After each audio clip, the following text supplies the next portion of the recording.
আজ আমরা বিশ্লেষণ করে দেখব কিভাবে একটা কে ড্রামা শুধু চার্টে ১ নম্বরই হয়নি, বরং পুরো একটা ইন্ডাস্ট্রিকেই আমূল বদলে দিয়েছিল।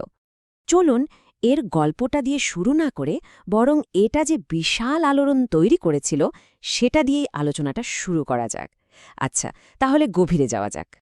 আর এই প্রশংসা কিন্তু শুধু ফ্যানদের কাছ থেকেই আসেনি, এটা এসেছিল এমন কিছু অপ্রত্যাশিত জায়গা থেকে যা এই শোকে নিছক বিনোদনের চেয়েও অনেক বড় কিছু হিসেবে প্রতিষ্ঠা করে দিয়েছিল। ৩৮.৮%, ভাবা যায়? এটা ছিল দক্ষিণ কোরিয়ায় এর সর্বোচ্চ ভিউয়ারশিপ রেটিং। ২০১২ সালের পর এটাই প্রথম কোনো মিনি সিরিজ যা ৩০%-এর বিশাল বাধাটা টপকাতে পেরেছিল। আর এই সংখ্যাটা দেখুন, 2.67 বিলিয়ন। অবিশ্বাস্য, তাই না?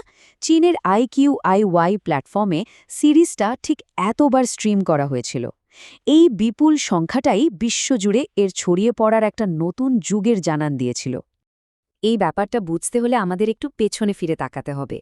দেখতে হবে এর নির্মাতারা একটা সিন প্রচার হওয়ার আগে ঠিক কতটা বড় একটা ঝুঁকি নিয়েছিলেন।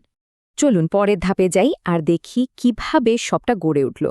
এই শোটার সাফল্যের পেছনে ছিল এমন একটা প্রোডাকশন মডেল যা তখনকার ইন্ডাস্ট্রির সব নিয়মকানুনকে এক কথায় ভেঙে দিয়েছিল। ব্যাপারটা দেখুন, কি বিশাল একটা পার্থক্য। একদিকে ইন্ডাস্ট্রির গতানুগতিক লাইভ শুট সিস্টেম, মানে শুটিং চলছে আর ড্রামা অন এয়ার হচ্ছে। আর অন্যদিকে ডটসের মডেলটা ছিল ১০০ ভাগ প্রি প্রোডাকশন, মানে সম্প্রচারের আগেই পুরো শুটিং শেষ। এটা ছিল ক্রিয়েটিভ দিক থেকে তো বটেই, ফিন্যান্সিয়ালিও একটা বিশাল বড় জুয়া। আর এই জুয়াটা খেলার জন্য বাজেটটাও ছিল বিশাল, ১৩ বিলিয়ন ওন। ভাবা যায় তখনকার সময় এত বড় একটা ইনভেস্টমেন্ট? এই উচ্চাকাঙ্ক্ষী প্রি প্রোডাকশন মডেলটাকে সফল করার জন্য এটা কিন্তু জরুরি ছিল। কিন্তু দেখুন, শুধু বড় বাজেট বা নতুন মডেল থাকলেই তো আর হয় না, তাই না? আসল জাদুটা তো থাকে গল্পে। তো প্রশ্ন হলো, এই বিশেষ গল্পটা এত সফল হলো কেন? কি ছিল এতে? এর একটা বড় কারণ ছিল বিভিন্ন জনরার এক অসাধারণ মিশ্রণ। এখানে রোম্যান্স ছিল, ছিল মেলোড্রামা, আবার টান টান অ্যাকশনও ছিল। সাথে ছিল মেডিকেল ড্রামার এলিমেন্ট, মানে সব ধরনের দর্শকের জন্যই কিছু না কিছু ছিল। কিন্তু সবকিছুর কেন্দ্রে ছিল একটা শক্তিশালী থিম: পেশাগত দায়িত্ব, দেশপ্রেম আর মানবতা। গল্পটা ছিল দুজন নিবেদিত প্রাণ পেশাদারকে নিয়ে, একজন সোলজার আর একজন সার্জন।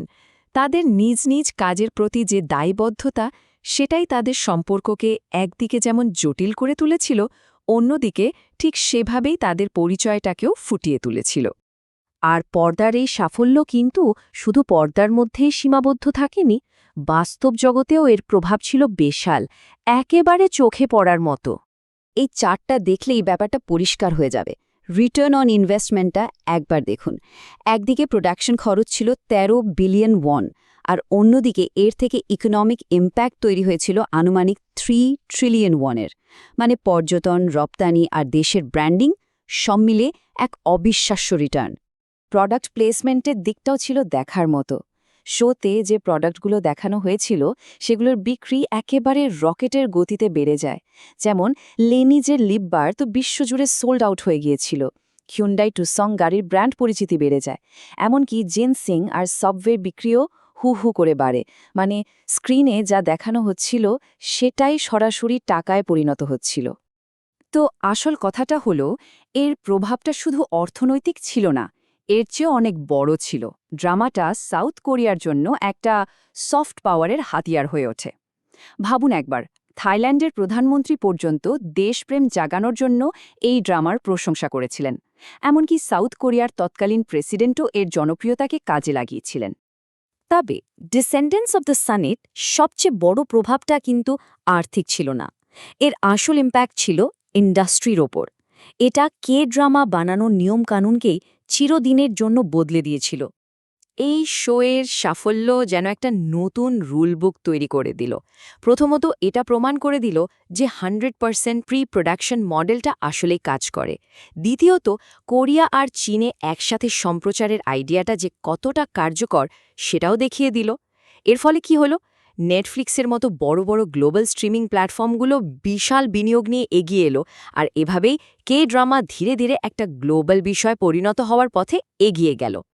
এক কথায় বলতে গেলে এই শোটা ছিল হালিরিউ বা কোরিয়ান ওয়েভের জন্য একটা বিশাল বড় অনুঘটক। এর হাত ধরেই কে ড্রামা একটা আঞ্চলিক বিষয় থেকে বেরিয়ে এসে আজকের এই বিশ্বজোড়া শক্তিতে পরিণত হয়েছে, যা আমরা এখন দেখতে পাই। তাহলে প্রশ্নটা হলো, পরবর্তী গ্লোবাল কালচারাল ফিনোমেনন তৈরি করতে ঠিক কী লাগে?